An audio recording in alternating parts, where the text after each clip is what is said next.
This is SpaceTime, Series 27, Episode 96, for broadcast on the 9th of August 2024. Coming up on SpaceTime, fresh insights into the way near-Earth asteroids evolve over time, the ongoing mystery of the Sun's superheated corona, and the Kremlin unveils its new Russian orbital space station. All that and more coming up on SpaceTime.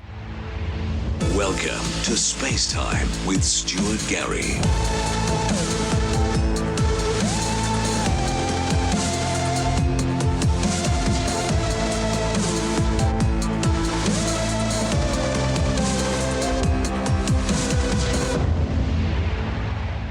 5 new studies have just been published providing fresh insights into the ways that near-Earth asteroids threatening the Earth change over time. Back in 2022, NASA's DART mission showed how a spacecraft impactor could be used to deflect an asteroid that was on a collision course with the Earth. The DART, or Double Asteroid Redirection Test, saw a probe crash into a small moon called Dimorphos, which orbits around an asteroid called Didymos. The impact shortened Dimorphos's orbit around Didymos by around 32 minutes. It was an impressive feat, and scientists have since been poring over all the data for additional information. Well, they've now published all that information in 5 new studies in the journal Nature Communications. NASA's lead scientist for solar system small bodies, Thomas Statler, says the findings provide new insights into the way that asteroids can change over time. That's important not just for understanding the near-Earth objects that are the focus of planetary defence, but also for science's ability to read the history of our solar system from these remnants of planetary formation. From the images captured by DART and its accompanying Lucia Cube CubeSat, the authors observed the small asteroid Dimorphos's topography, which featured boulders of various sizes. Now, in comparison, the larger asteroid Didymos was far smoother at lower elevations, though still rocky at higher elevations, and with a lot more craters than Dimorphos. Now, the authors think that Dimorphos likely spun off Didymos in a large mass shedding event. There are natural processes that can accelerate the spins of small asteroids.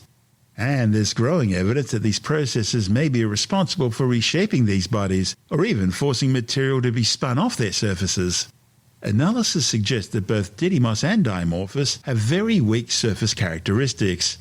That led the team to suggest that Didymos had a surface age 40 to 130 times older than Dimorphos, with the former estimated to be around 12.5 million years old, while the latter is probably less than 300,000 years old. The authors think the lower surface strength of Dimorphos likely contributed to DART's significant impact on its orbit. The images and data that DART collected at the Didymos system are providing a unique opportunity for up-close geological observations of near-Earth asteroid binary systems. From these observations, scientists are able to infer a great deal about the geophysical properties of both Dimorphos and Didymos and expand their understanding on the formation of both asteroids. One of the papers compared the shapes and sizes of the various boulders and their distribution patterns across the two asteroids. It determined that the physical characteristics of Dimorphos indicate it was formed in stages, likely from material inherited from its parent asteroid Didymos.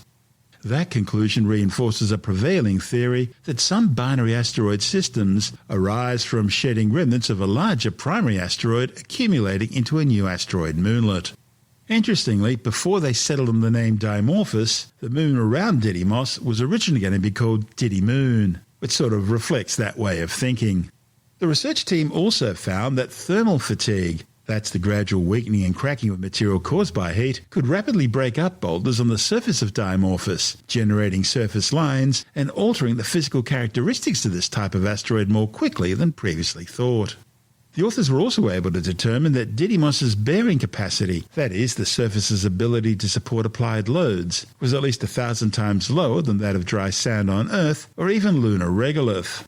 Now, all this is considered an important parameter for understanding and predicting the response of a surface, including for the purpose of displacing an asteroid. An analysis of surface boulders on Dimorphos, comparing them with those on other rubble pile asteroids including Itokawa, Ryugu and Bennu, showed that the boulders all shared similar characteristics. And that suggests that all these types of asteroids formed and evolved in a similar fashion. The authors also noted that the elongated nature of the boulders around the DART impact site implied that they were likely formed through that impacting process. In other words, they were ejecta from the crash. These latest findings are forming a more robust overview of the origins of the Didymos system, and they're adding to science's understanding of how such planetary bodies are formed. The European Space Agency's Hera mission is now preparing for its launch in October to the dimorphous Didymos system. Once there, in 2026, it'll further analyse the aftermath of the impact event. And so this research is providing a series of tests for what Hera will likely find and contribute to both current and future exploration missions while bolstering planetary defence capabilities. This is SpaceTime. Still to come, there are more questions than answers as the ongoing mystery of the Sun's superheated corona continues to baffle scientists. And the Kremlin unveils the final design for its new Russian orbital space station. All that and more still to come on SpaceTime.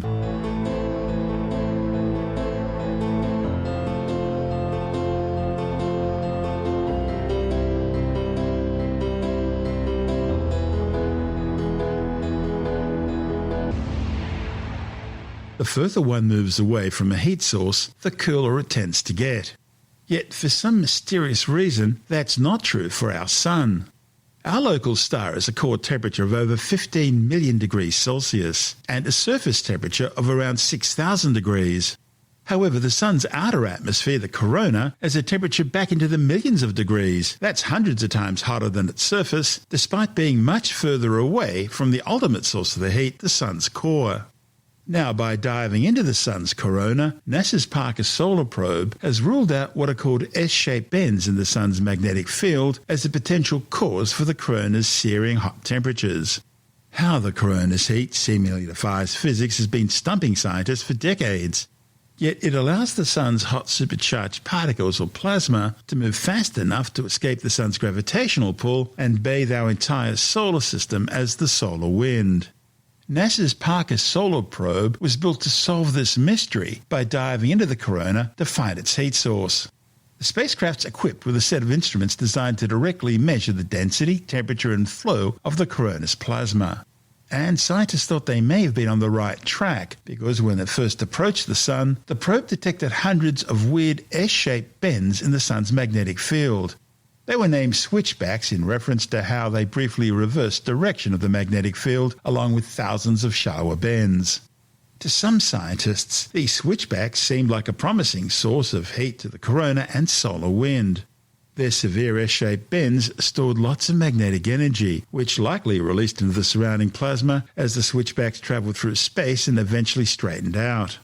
Scientists figured that all this energy had to go somewhere, and so it could be contributing to the heating of the corona and the acceleration of the solar wind.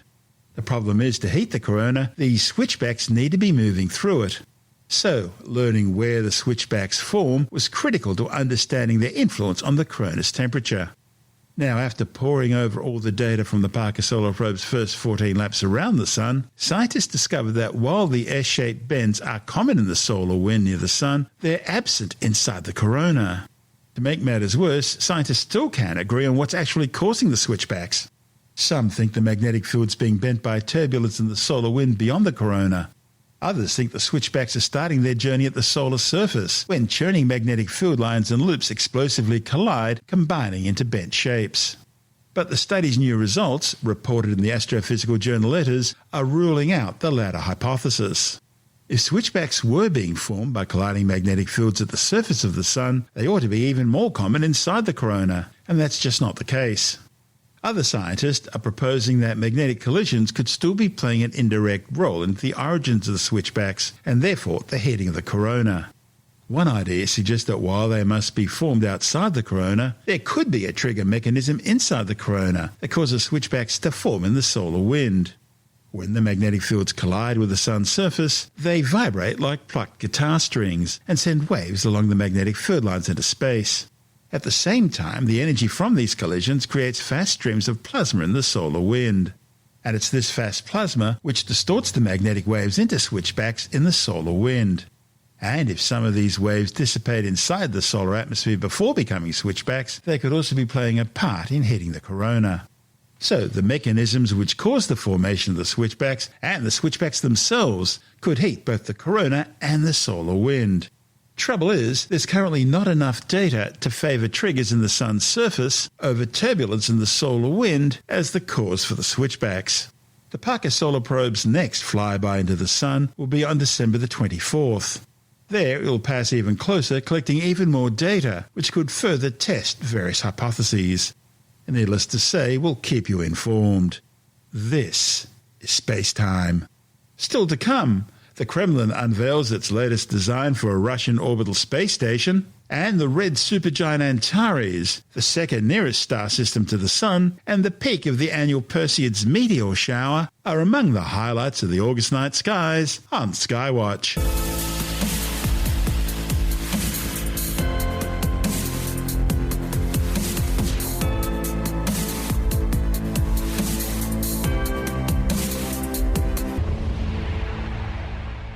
Russia has unveiled the latest designs and timeline for its new space station. Work on the core module, a research and power node, has been underway for several years now at the Russian rocket company Messier, but ongoing delays and cost overruns have repeatedly pushed the project back. Now, Moscow's insisting it's looking at a launch date in 2027. But of course, that schedule doesn't just depend on Messier, it also depends on the success of Russia's next-generation heavy-lift rocket, the Angara A5. So far, the Angara's had 3 successful and 1 failed orbital test flights since 2014. But the leadership of Russia's Federal Space Agency Roscosmos are confident of smooth sailing ahead. They've now released details of the new orbital outpost known as the Russian Orbital Service Station, or ROS. By 2030, the Kremlin plans to have docked its 4 primary modules into a large X shape, with an additional 2 special-purpose modules scheduled for attachment by 2033. That'll actually give the ROS a very similar design appearance to the old Mir space station. Roscosmos plans to have its first cosmonauts aboard the $7 million orbital outpost by 2028. But interestingly, unlike Mir and the International Space Station, it won't be permanently manned, instead operating remotely from the ground for part of the time. Moscow says the ROS would orbit at the same altitude as the International Space Station, around 400 kilometers above the Earth's surface. It'll be in a polar sun-synchronous orbit that will be especially useful for observing the entire surface of the planet and also providing a valuable view over the strategically important Northern Sea route. The Kremlin also wants ROS to act as a command and control center for a fleet of satellites using artificial intelligence and flying near the space station. These will spend part of their time docked to the space station and the rest flying independently.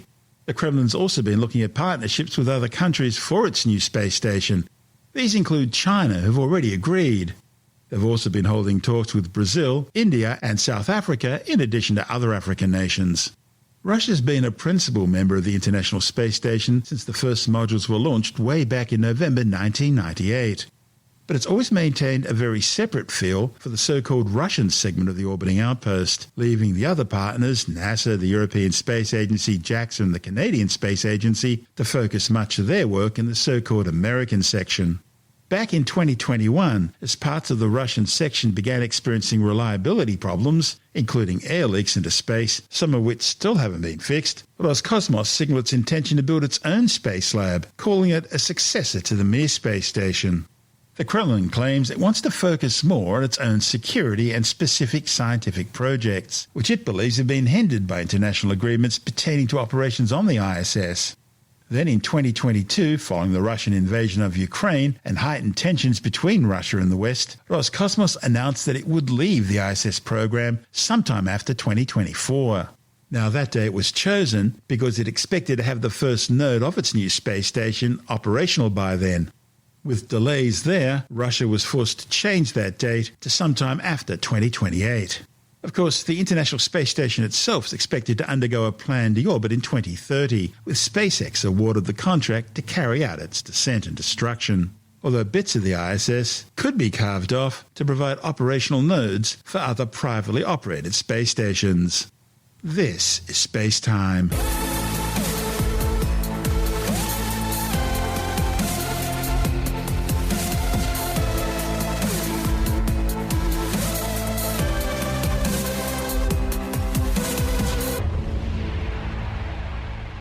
And time now to turn our eyes to the skies and check out the celestial sphere for August on Skywatch. August is the 8th month of the year in the Julian and Gregorian calendars. It was originally named Sextilis in Latin because it was the 6th month of the original 10-month Roman calendar under Romulus in 753 BCE when the year started in March. It only became the 8th month when January and February were added to the start of the year. In the year 8 BCE, it was renamed in honor of the Roman statesman and military leader Augustus, who had achieved several military victories, including the conquest of Egypt during the month.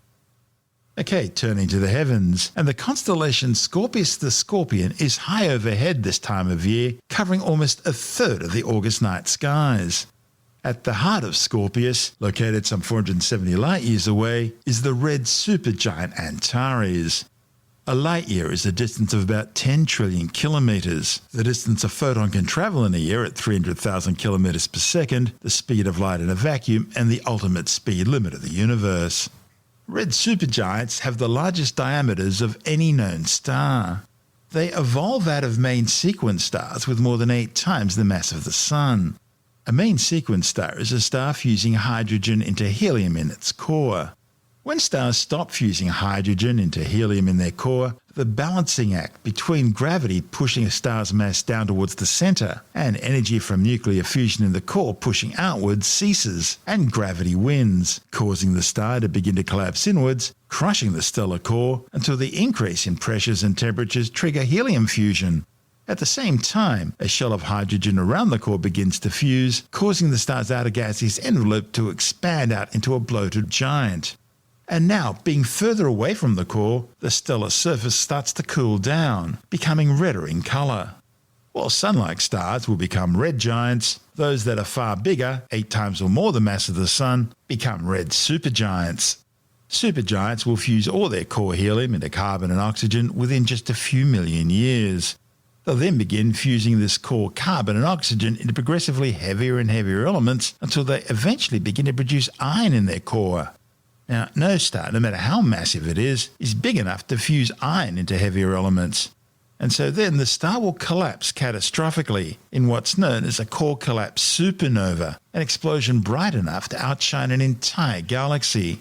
The end result of this core collapse supernova will be the creation of either a neutron star or a black hole, depending on the progenitor star's mass. The name Antares means rival of Mars, and indeed when they're close together in the sky, they do look very similar. Antares, or Alpha Scorpii as it's sometimes called, has some 12.4 times the mass and an incredible 450 times the diameter of our Sun, and is one of the largest known stars in the universe.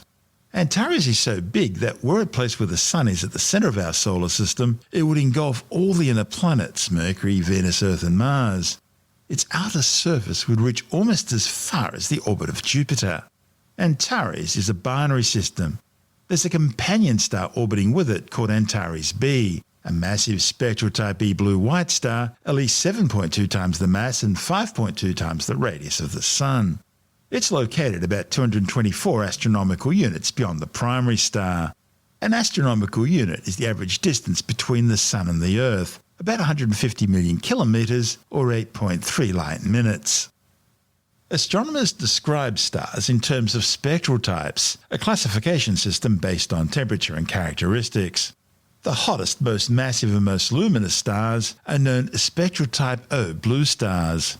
They're closely followed by spectral type B blue-white stars, then spectral type A white stars, spectral type F whitish-yellow stars, spectral type G yellow stars, that's where our Sun fits in, spectral type K orange stars, and the coolest and least massive of all stars are spectral type M red stars, commonly referred to as red dwarfs.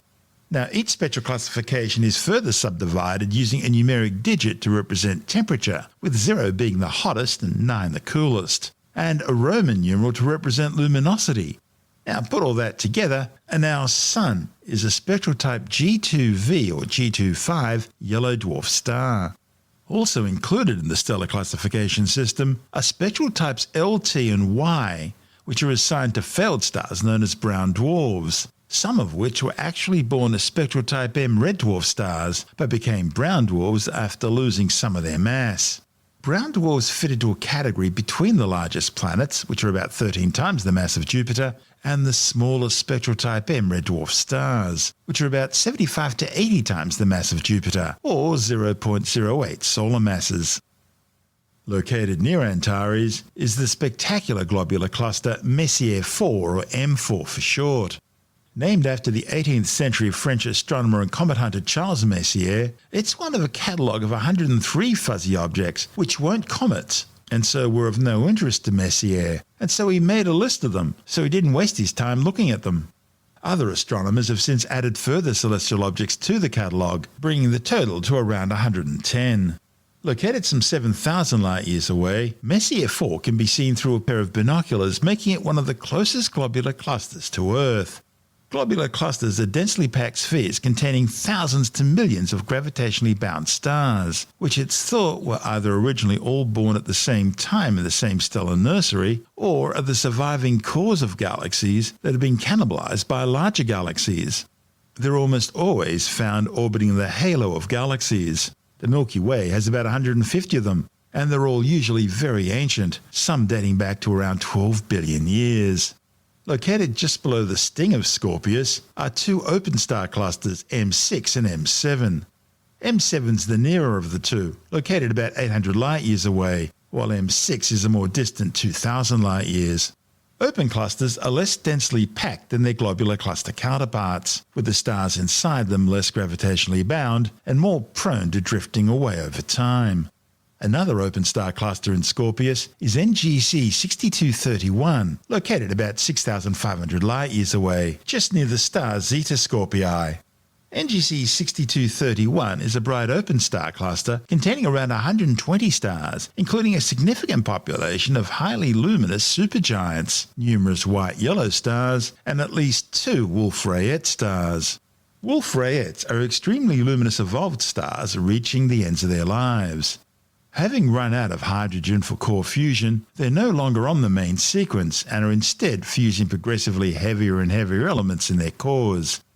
This causes them to have surface temperatures of up to 200,000 degrees Celsius, and such extreme temperatures generate powerful stellar winds. Just behind Scorpius is the constellation Sagittarius, the half-man, half-horse of Greek mythology.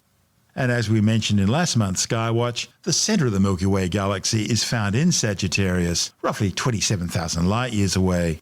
The name Sagittarius can be traced back beyond the Greeks to the ancient Mesopotamian archer god Nergal. Sagittarius is known for its many nebula and clusters, more than any other constellation. One of the largest and brightest is the globular cluster M22, big enough to be visible to the unaided eye. Located about 10,600 light-years away near the galactic bulge, M22 is more elliptical than most globular clusters. It's located just south of the ecliptic, the plane in the sky upon which all the planets orbit the Sun, and it contains over 70,000 stars, covering an area of around 100 light-years. It also contains at least two black holes, and is one of only a handful of globular clusters known to contain planetary nebulae, the puffed-off outer gaseous envelopes of dead Sun-like stars. Located in the sky next to Scorpius in the west and Sagittarius in the east is the constellation Ophiuchius, the healer or serpent-bearer, often portrayed as a snake coiled around a man. In Greek mythology, Ophiuchius raises Orion from the dead after he was bitten by Scorpius. Ophiuchius contains several star clusters and other interesting features, including Barnard's star. Barnard's star is the second nearest star system to the Sun, beaten only by the Alpha Centauri triple star system. Located some 5.9 light-years away, Barnard's star is a spectral type M red dwarf, about 0.144 times the mass of the Sun. Our Sun is around 4.6 billion years old. At between 7 and 12 billion years of age, Barnard's star is considerably older than the Sun and may be among the oldest stars in the Milky Way galaxy. It's lost a great deal of rotational energy, and its periodic slight changes in brightness indicate that it's rotating about once every 130 days. By comparison, our Sun rotates roughly once every 29 days. Given its age, Barnard's star was long assumed to be quiescent in terms of stellar activity. But in 1998, astronomers observed an intense stellar flare, indicating that Barnard's star is indeed a flare star. Flare stars are variable stars that can undergo unpredictable dramatic increases in brightness lasting a few minutes. It's believed that the flares of flare stars are analogous to solar flares in the Sun, in that they're generated by stellar magnetic energy stored in the star's atmosphere. Lying just to the west of the Scorpion is the constellation Libra, the Scales. In Greek mythology, Libra represents the claws of Scorpius the Scorpion. However, the Romans considered Libra a distinct separate constellation from Scorpius and thought them to be the scales symbolizing the equinoxes, the times of the year in March and September when the Earth gets equal lengths of day and night. That's because 2,000 years ago, when all this was made up, the Sun moved into Libra at the time of the September equinox. But due to precession, as the Earth's spin axis wobbles in direction, this point in time has now moved into the adjoining constellation of Virgo. If you look to the south in the Southern Cross, that's the constellation Centaurus, another half-man, half-horse mythical beast. Centaurus was the teacher of many of the Greek gods and heroes. He was placed among the stars in the heavens after accidentally being killed by a poisoned arrow fired by Hercules. Close to the pointer star nearest the Southern Cross, Beta Centauri, lies NGC 5139, Omega Centauri, the largest and brightest globular cluster in the visible sky. Because of its brightness, the ancient Greek mathematician and astronomer Claudius Ptolemy originally thought Omega Centauri was a star. It has a diameter of more than 150 light-years and contains an estimated 10 million stars, giving it some 4 million times the mass of our Sun. Located some 15,800 light-years away, Omega Centauri is another very ancient globular cluster, around 12 billion years old. And it contains many so-called population 2 stars. These are the second generation of stars to have formed, and were created directly out of the remains of the very first stars in the universe. Stars in the core of Omega Centauri are so crowded, they're estimated to average only 0.1 light-years away from each other. And that compares to the nearest star to our Sun, Proxima Centauri, which is some 4.2 light-years distant. Located close to Omega Centauri in the sky is the giant lenticular galaxy NGC 5128 Centaurus A, which we see looking like it's split in half by a thick band of dust. The galaxy was discovered in 1826 by astronomer James Dunlop from his home in what is now the Sydney suburb of Parramatta, a time long before the bright lights of a modern city would make such a discovery impossible. Located some 13 million light-years away, Centaurus A is one of the strongest radio sources in the sky and is thought to be the result of a merger between an elliptical and a spiral galaxy. It can be easily seen using a pair of binoculars, but you'll need a telescope to make out its spectacular dust lanes. August is also the time of the peak of the annual Perseids meteor shower. The meteors are the debris trail ejected by the comet Swift-Tuttle as it travels along its 133-year orbit through the solar system. As its name suggests, the Perseids radiant, that is the point in the sky from which the meteors appear to originate, lies in the constellation of Perseus. The Perseids are one of the oldest known meteor showers, with early Chinese historical records of its activity going back almost 2,000 years. They're active between July the 17th and August the 24th, with a peak on August 12th with around 60 meteors an hour being visible. The Perseids are very bright and fast-moving meteors, travelling at speeds of 59 kilometres per second. They're best seen between midnight and just before dawn, producing long bright trails and some fireballs. Most Perseids burn up in the atmosphere at altitudes of over 80 kilometres. They're best seen from the northern hemisphere, so for southern hemisphere sky watchers, look to the north with the radiant below the northern horizon. And now, with our tour of the rest of the August night skies, we're joined by Jonathan Nally from Sky and Telescope magazine. G'day, Stuart. Well, if you go out in the evening at this time of the year, you'll find the Milky Way, which is our galaxy seen from the inside, of course, and it's stretching all the way across the sky from the northeast down to the southwest. That's sort of in mid-evening, 8 o'clock, 9 o'clock, that sort of time. The centre of the Milky Way, which is in the region of Sagittarius, is directly overhead for those where I live at the latitude of Sydney in the southern hemisphere. Having the galactic centre nice and high directly overhead is one of the reasons why so many observatories have been set up in the southern hemisphere, because this is where you get the best view of it.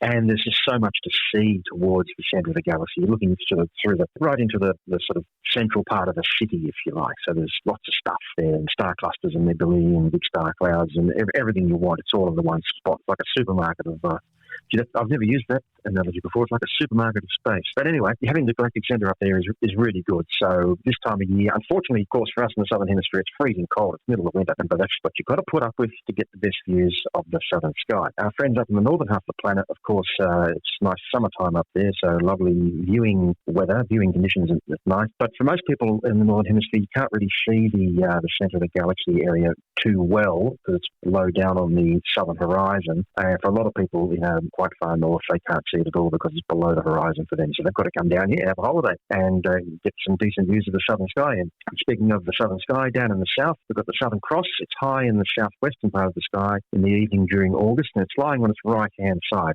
It's shaped like a kite, and it's lying on its right-hand side, and just above it is a pair of stars known as the two pointers. They're quite bright, these two stars.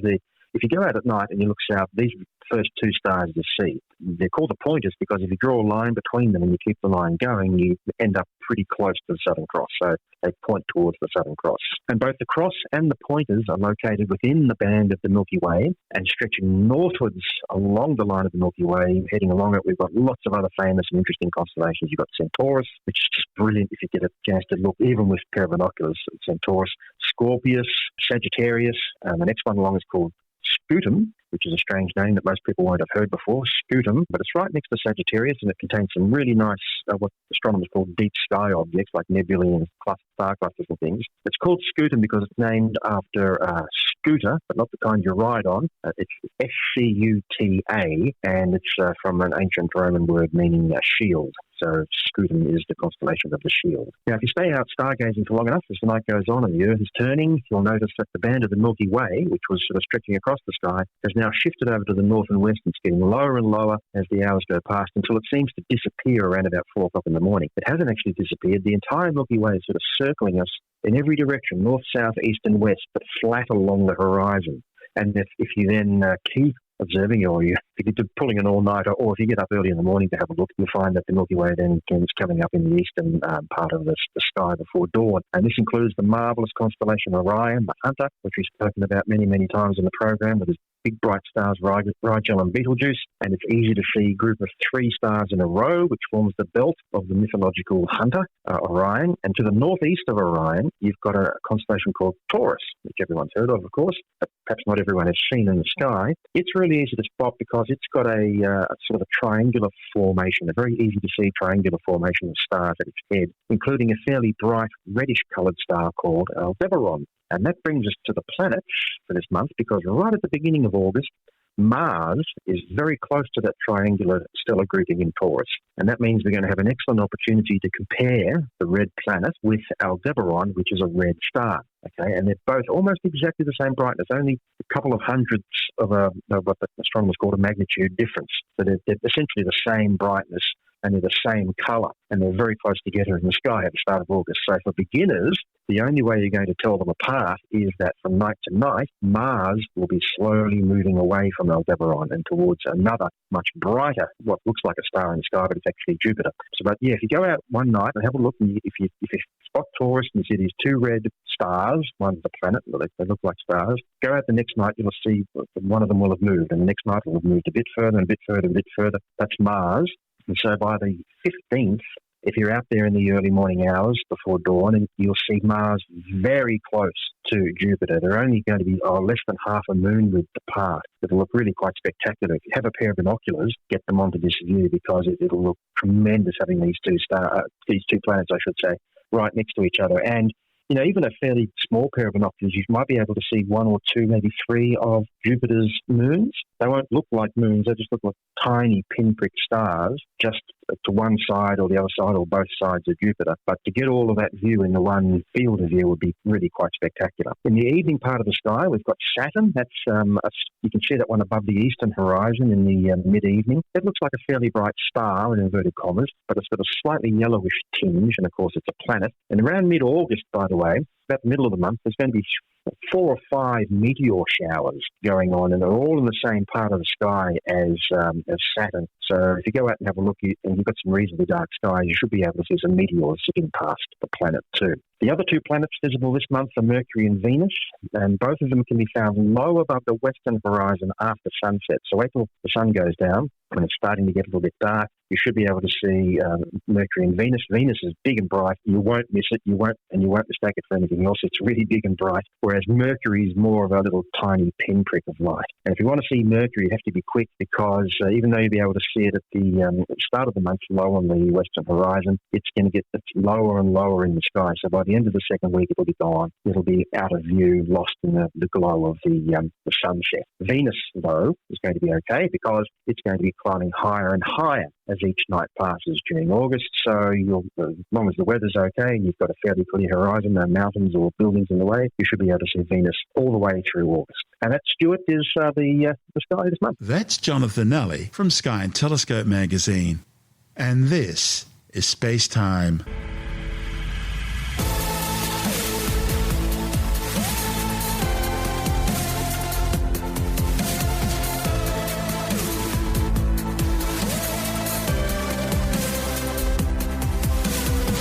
That's the show for now. SpaceTime is available every Monday, Wednesday and Friday through Apple Podcasts, iTunes, Stitcher, Google Podcast, Pocket Casts, Spotify, Acast, Amazon Music, Bytes.com, SoundCloud, YouTube, your favourite podcast download provider, and from spacetimewithstuartgary.com. SpaceTime's also broadcast through the National Science Foundation on Science Zone Radio and on both iHeartRadio and TuneIn Radio. And you can help to support our show by visiting the SpaceTime store for a range of promotional merchandising goodies, or by becoming a SpaceTime patron, which gives you access to triple-episode commercial-free versions of the show, as well as lots of bonus audio content which doesn't go to air, access to our exclusive Facebook group, and other rewards. Just go to spacetimewithstuartgary.com for full details. You've been listening to SpaceTime with Stuart Gary. This has been another quality podcast production from Bytes.com.